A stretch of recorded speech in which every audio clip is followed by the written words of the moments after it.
Olá, tudo bem? Meu nome é Eduardo Assef, sou médico cardiologista. Estamos hoje com o nosso canal Cast Cardio e eu tenho uma pergunta para vocês, telespectadores. Você sabia que o seu tratamento de câncer ele pode acometer o coração? Estamos hoje com a nossa convidada, a doutora Raíssa Mello, oncologista do Hospital do Coração, doutora Rafaela Ribeiro, cardiologista do Hospital do Coração, e o doutor Rogério, também cardiologista do Hospital do Coração. Aqui todo mundo é do coração. Estamos unindo hoje cardiologia e oncologia para um bate-papo super eficiente e para levar informações aí para vocês que estão acompanhando. Não sai daí, ó. E não esquece de compartilhar com a galera para que todo mundo tenha acesso às informações. Hein? Conhecimento liberta, gente. E por que é importante a gente estar trazendo esse tema aqui? Porque, como o Edu disse no vídeo anterior, qual que é a primeira causa de doença de morte no mundo? Causa de morte. Muito. Disparadamente doença cardiovascular. E em segundo lugar, Roger? Ai, meu Deus do céu, a Raíssa O responde. grande concorrente, né? O câncer, né? Tá ali, ó, querendo chegar, querendo ultrapassar. A perspectiva é que daqui a uns anos vai ultrapassar o coração, né? Vamos ver se A alcança. incidência, né, de câncer, né, tem aumentado todos os anos. Então, a gente, infelizmente, tem visto a mortalidade aumentar também junto, né, com a doença Mas cardiovascular. essa incidência de cânceres tem aumentado. Tem algum fator específico por isso, Raíssa, por esse motivo? Rogerinho, acho assim, tem vários fatores, né? A nossa alimentação mudou muito nos últimos 50 anos, se a gente pensar, né? Aumentou muito o tabagismo, apesar das incessantes aí, campanhas para cessação de tabagismo. Agora surgiu o tal do vapor, então todo mundo quer fumar esse negócio. E dizem que não faz mal, né? O Dizem paciente que não chega no faz seu mal. consultório, não fumo, não, só uso vape. Isso. Nossa, Você fuma? Não, mas eu uso o vapor. O pendrive. O pendrive. Então, a gente está se expondo mais a outros fatores de risco. Então, alimentos multiprocessados, né, defumados, e aí essas questões, né, externas. Durante a pandemia aumentou muito a ingesta de bebida alcoólica. O álcool também é um importante fator de risco para vários tipos de tumores. Então, Estresse também. estresse, né? Nosso mundo tá Inclusive, todo... tem um trabalho publicado recentemente, foi apresentado no Congresso de Nutrologia. Os 8 hábitos capazes de aumentar a tua vida até acho que 24 anos a mais para o homem e 21 anos para a mulher. E adivinha qual que é os 3 primeiros tópicos mais importantes? Tabaco, Dieta, né? dieta e atividade física. E cada vez o ser humano, nós estamos mais sedentários, bebendo mais, fumando mais estressado e, consequentemente, acho que a expectativa de vida tem aumentado também. Acho que isso tem contribuído um pouco. Sim, viver mais quer dizer que a gente tem mais chance de ter algumas doenças. Sim. Então, dentre elas, os tumores, né? Tumores malignos, os cânceres. Então, aumenta a incidência de câncer de próstata, né? Então, quanto mais o homem vive, mais o PSA, né? Que é o exame que a gente usa para rastrear câncer de próstata, pode aumentar. Câncer de mama também, a gente tem visto pacientes cada vez mais idosos com câncer de mama. Então, é algo que, né, o aumento, né, da expectativa de vida, né? Quanto mais anos a gente está vivendo, mas a gente está vendo aí esse tipo de doença acometendo aí os nossos idosos. E conta pra gente, Raíssa, como é que o tratamento de um câncer ele pode prejudicar o coração? Como é que funciona isso? Bom, a gente tem alguns tipos, né, de tratamento, dentre eles quimioterapia, né, as imunoterapias, né, que tem se falado muito aí ultimamente. Tá em moda, né? Tá na moda. Mas é uma moda boa. Uma moda boa. A gente tem os tratamentos que são chamados de terapia-alvo. Então, alguns deles podem causar toxicidade ao coração. Então, o que acontece, né? A quimioterapia mais famosa dela chama antraciclina, que a gente usa bastante para tratamento de linfomas e câncer de mama. As imunoterapias, em geral, elas podem causar inflamação para o coração. Então, é como se a gente... De forma indireta. De forma indireta, pode causar uma inflamação ali no pericárdio e fazer uma miocardite. Né? E os tratamentos-alvo, que são principalmente o que a gente chama de anti-HER2, né? Que é o trastuzumab, nome bem difícil, né? Traste o quê? Trastuzumab. Eu nem vou me arriscar a repetir esse Nome pra gente colocar no cachorro. No cachorro, é uma boa opção. Então, né, esses medicamentos podem, né, atingir ali as células do coração, né, as células miocárdicas, e causar uma disfunção do coração. Então, é como se o músculo cardíaco começasse a ficar enfraquecido por conta, né, da sequência aí de tratamentos que a gente vai fazendo. Né? Então, os ciclos de tratamento duram 4, 6 meses, tem tratamentos que duram anos. Então, quanto mais a gente vai expondo o paciente a esses tipos de tratamento específico, a gente aumenta o risco. Você consegue dessa falar toxicidade. pra gente aí quais são as 4 principais drogas que têm uma relação mais direta com essa toxicidade do coração? Então, as antraciclinas, e aí um nome que a gente vê, né, no tratamento é a doxorubicina, e doxorubicina lipossomal também, que é uma derivação, o trastuzumab, né, que é uma medicação, uma terapia-alvo, e as imunoterapias, né, o que a gente chama, né, de pembrolizumab, atezolizumab, então os MAB da vida, da família aí das imunoterapias, todas essas podem causar inflamação cardíaca. E existe algum fator de risco para esse paciente que está tratando o câncer desenvolver essa toxicidade para o coração? Ou todo mundo que vai tratar câncer tem a chance igual de ter esse acometimento cardíaco? Então, tem 2 fatores importantes, assim, um é, obviamente, se o paciente já vem com algum problema cardiológico, ou é hipertenso, né, ou já tem, né, um grau de insuficiência cardíaca, né, já tem o coração ali um pouco disfuncional. Então, esses pacientes a gente tem que ficar mais de olho, por isso a importância deles acompanharem com um cardiologista. E os pacientes, assim, mais idosos também, porque já tem ali a função querendo piorar por conta da idade. Mas uma coisa importante é a quantidade de dose que você dá do tratamento. Dose dependente. Então, dose dependente. A doxorubicina é uma medicação que a gente tem uma dose limite. Então, o paciente que vai utilizar esse tipo de medicação para o tratamento de câncer de mama ou de linfoma, a gente sabe que a gente pode chegar numa dose limite, mais do que aquilo a gente pode prejudicar o coração.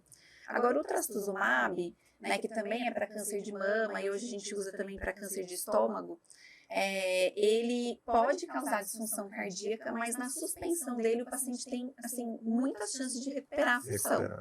Já a doxorubicina pode trazer um dano permanente para o coração, então a importância do cardiologista está aí bem pertinho desses pacientes, né? Eu tenho alguns pacientes em que eu acompanho no consultório e com sequelas permanentes. Com insuficiência cardíaca mesmo, insuficiência cardíaca com fração de ejeção reduzida, de coraçãozinho mais fraco, que já acompanha aí há anos do consultório, e a gente, apesar de estar com tratamento padrão, tratamento otimizado, você não vê uma melhora nem clínica e nem nos resultados de exames desses pacientes também. Eu acho assim, esses pacientes com fator de risco adicional para desenvolver essa toxicidade para o coração, cardiotoxicidade, que são quem já tem doença cardiovascular pré-estabelecida, e outra coisa, não só quem tem doença, mas também quem tem fator de risco cardiovascular. Sim. Então, tabagista, obeso, hipertenso, diabético, dislipidêmico, que tem colesterol alto, tem histórico familiar de morte cardiovascular precoce, ou seja, pai ou mãe morreram, primeiro grau sempre, pai, mãe, irmão. Homem menos de 55, mulher menos de 65 anos, são doentes que tem que acompanhar em conjunto com o cardiologista desde o início do tratamento oncológico, né? Sim. E assim, porque a gente vê também, Edu, bastante, tem alguns quimioterápicos que alteram até a parte lipídica do paciente, Sim. né? Alteram, aí desregulam a pressão. De repente, o paciente hipertenso que já está tratando compensado, durante o tratamento ele descompensa. O paciente, a gente tem que ajustar a dose de antihipertensivo, de medicações para diabetes, para ajustar o antilipídico dele. Então, assim, não é só a questão de causar a insuficiência cardíaca, né? É tudo que vem por trás, porque pode descompensar todo o paciente.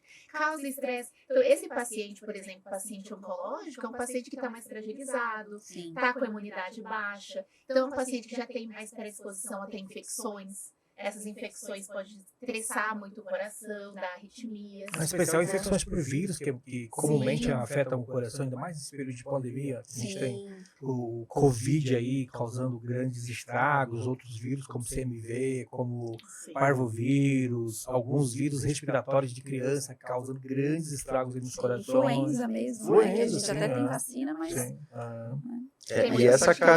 E essa cardiotoxicidade ela não vai se manifestar só com enfraquecimento do coração. Exatamente. Pode ser elevação da pressão arterial, pode ser uma arritmia cardíaca, pode ser uma pericardite, né, por inflamação do pericárdio. Então, assim, existe todo um combo de complicações que podem acontecer. Óbvio, gente, que a gente não está falando aqui, não quer que ninguém interrompa tratamento Pelo oncológico. amor de Deus. Pelo amor de Deus, porque a gente só quer orientar a necessidade de um segmento e de um acompanhamento conjunto com o cardiologista. Até mesmo que nós sabemos que o cardiologista ele é muito importante, né, neste momento, porque existem algumas drogas, algumas medicações, alguns remédios que podem, não talvez bloquear esse processo, mas pelo menos amenizar as complicações e sintomas que os pacientes possam sentir.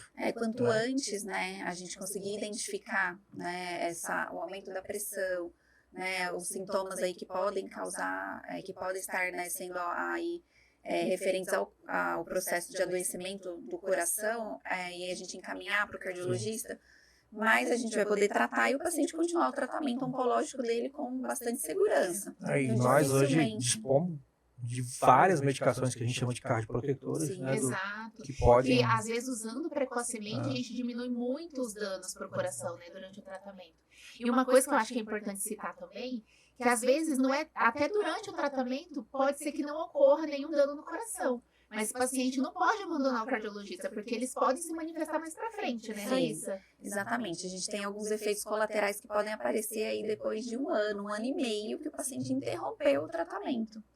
Então, a importância, né, de sempre ter, né, um cardiologista para chamar de seu, né, mesmo que você não esteja mais tratando aquela doença específica. Né? Isso é legal, porque uma vez eu li estudos mostrando, você pega a população pediátrica que tratou algum tipo de câncer na infância, sobreviveu ao câncer, mesmo com taxa de mortalidade alta, 50%, e esses pacientes eles podem, nos próximos 15 anos, desenvolver algum grau de insuficiência cardíaca, ou seja, de enfraquecimento do coração.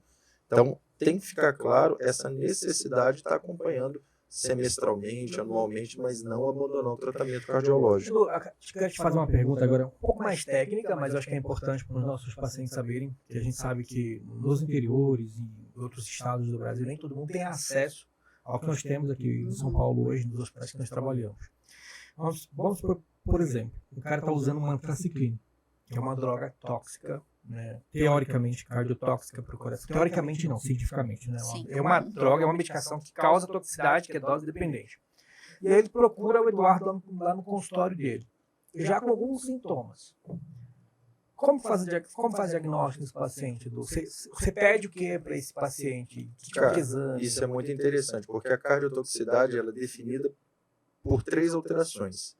Pode ser alteração clínica, o paciente manifestar sinal e sintoma de alguma doença cardiológica, então ele vai manifestar falta de ar, palpitação, para eu pensar nesse dano cardíaco. Mas se ele não tem isso? Ele não tem sintoma, mas ele pode ter elevação de determinados exames de sangue, que são biomarcadores, aí a gente dispõe da troponina, a troponina T ultrassensível é o ideal, mas na ausência a gente dosa a troponina I.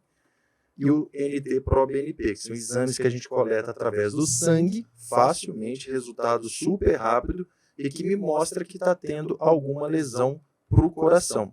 Além de sinal e sintoma de biomarcador, através de alterações nos exames de imagem. E quando a gente fala de toxicidade do coração, o exame padrão ouro não é ressonância. É o ecocardiograma, porém, tridimensional. E se, de preferência, aqui em São Paulo a gente tem, mas dependendo do local que você não tiver, com o estudo do padrão Strain. Idealmente, né, mesmo que o paciente não tenha nenhuma alteração cardiológica, a gente deveria fazer o eco a cada 3 meses. E se tiver alteração, a cada 2 a 3 semanas. Exato. Só que você não vê isso. Não. O cara faz, chega com o eco alterado. Quando foi isso? Não, 4 meses atrás. O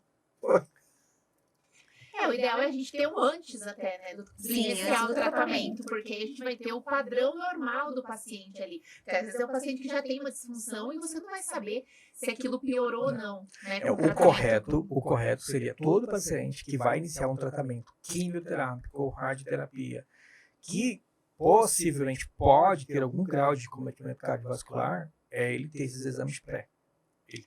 Isso seria o papel do oncologista. E isso em centros também, que o tratamento do paciente não vai atrasar, porque tem lugar que você pede eco aí, dependendo. Até porque dependendo da disfunção cardiológica, você tem que determinar talvez outro terapia. tratamento.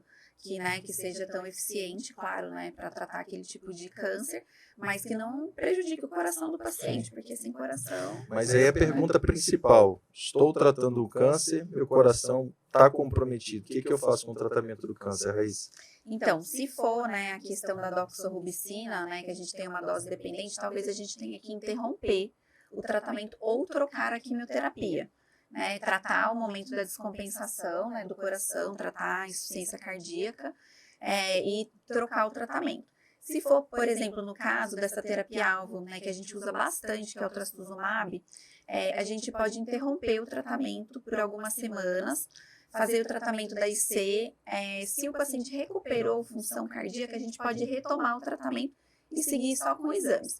Aí tem os casos mais graves, né? Por exemplo, em caso grave, que a imunoterapia causou muita inflamação, o paciente teve alguma pericardite ou uma miocardite grave, talvez a gente tenha que interromper definitivamente o tratamento, acompanhar o paciente e aí, se houver necessidade, retomar o tratamento com outra medicação. Então, vai depender muito de como o paciente vai recuperar dessa descompensação cardiológica. Lembrando, gente, jamais suspendam o seu tratamento. Somente o médico habilitado, capacitado, ou seu oncologista que poderá suspender aí algum tipo de quimioterapia que você esteja usando. Então, não suspenda nada sem o conhecimento do seu médico, mesmo que você esteja apresentando qualquer desses sintomas que nós falamos aqui. Tá bom? Somente o seu médico. É importante você também ter o contato do seu médico, tá? Todos os meus pacientes têm meu telefone. E o acometimento cardíaco, Raíssa, ele pode ser grave a ponto do paciente, por exemplo, precisar de um transplante? Pode em condições mais graves e raras ou não?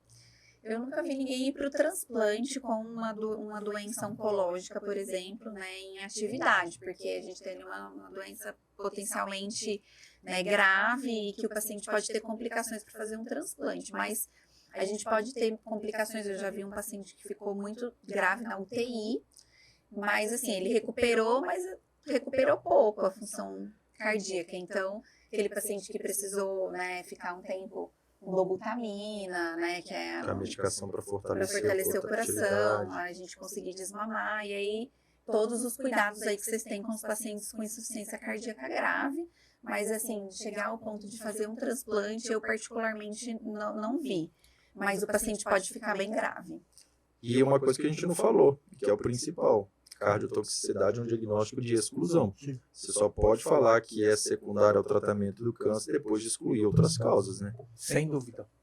Até mesmo porque a grande maioria dos pacientes que vão evoluir com sinais e sintomas ou alterações, seja laboratorial ou no EcoStrain, são pacientes que têm fator de risco para doença coronária, para valvulopatia, arritmias e tudo mais.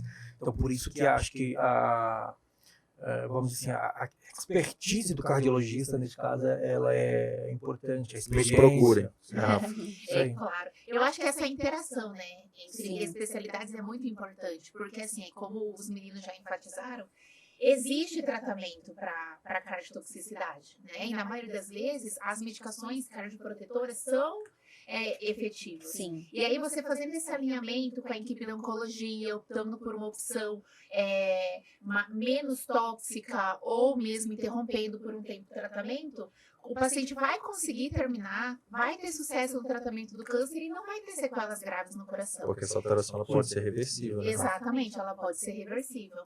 E a radioterapia?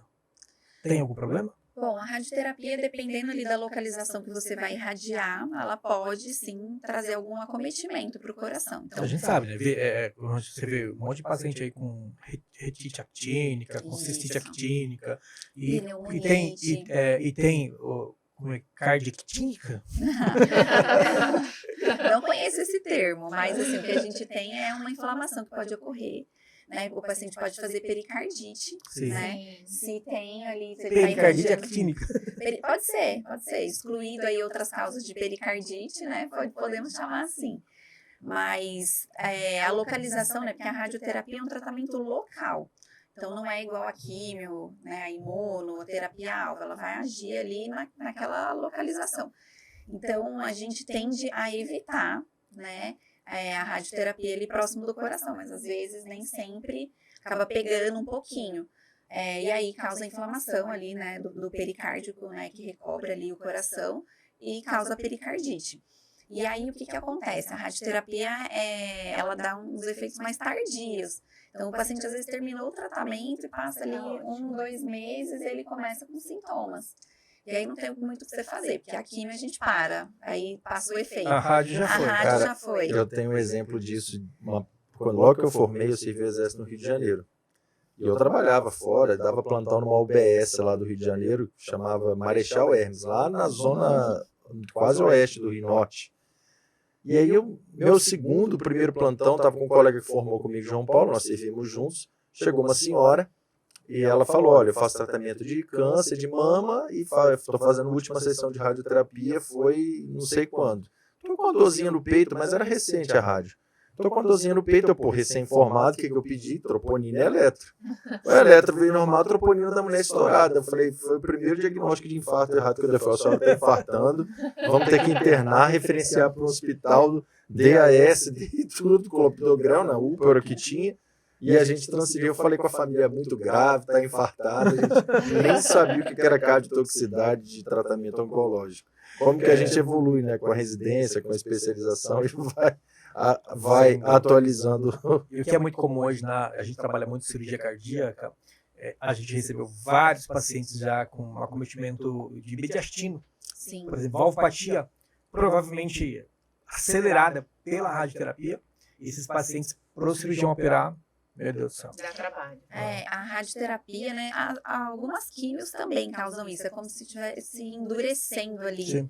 Né, perto ali do coração, enfim. Então, aí torna a cirurgia muito mais difícil. Né, e fica como se fosse uma cicatriz, inflama mesmo.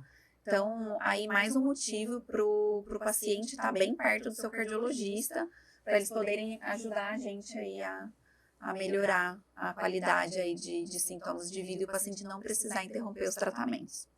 Eu acho que é isso. Você aí de casa, primeiro, nunca pare seu tratamento, interrompa abruptamente.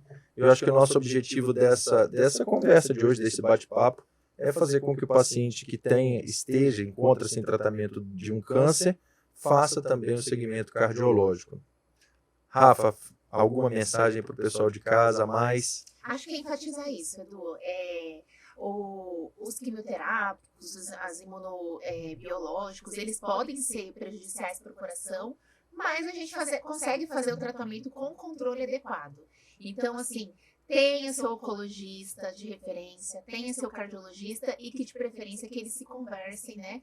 Importantíssimo. Importantíssimo, né? Eu perturbo a Raíssa o dia inteiro, coitada. E é isso, obrigada. Obrigado, Raíssa. Obrigada, Raíssa. gente. É isso aí, gente. Então, não esqueçam de compartilhar com todas as pessoas que você conhece para que tenham acesso a essas informações que são muito importantes na vida de quem está passando por um tratamento como esse. Um grande abraço. Boa noite.